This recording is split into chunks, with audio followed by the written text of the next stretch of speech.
Yeah, so while the Department of Education rolled back certain protections for transgender students, the superintendent here tells me that the decision really will not have an impact locally because they will still just uphold California protections that aim to ensure that every student is safe and supported. For more than a decade, federal safeguards under Title IX have been in place, intended to protect trans and non-binary students.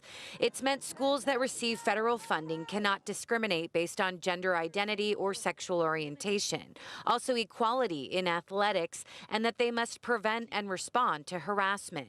Today, though, the Department of Education repealed those provisions, saying the Trump administration is removing the unnecessary and unlawful burdens that prior administrations imposed on schools in its relentless pursuit of a radical transgender agenda.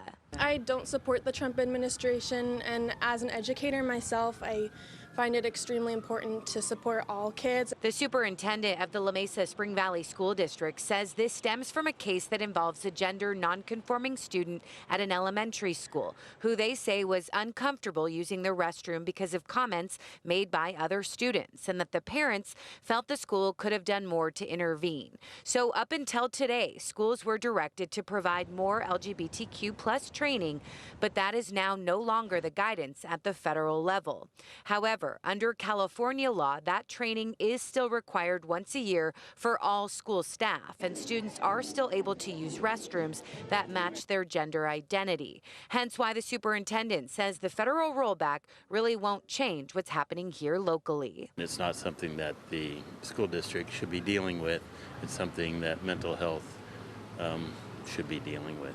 The San Diego LGBT Community Center tells me they condemn the department's decision, adding research shows inclusive school policies reduce bullying, improve mental health outcomes, and save lives.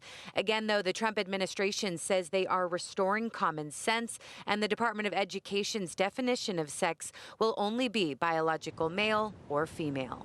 You're not going to be changing people the way they feel, and it's just going to be making it more dangerous for a lot of these kids. Yeah, so you're seeing now for some students here in East County, it's very different now at the state and federal level, making it legally very complex. But again, the district says they will just continue to provide a safe and supportive environment for all. Live in La Mesa, Jenny Day, News 8.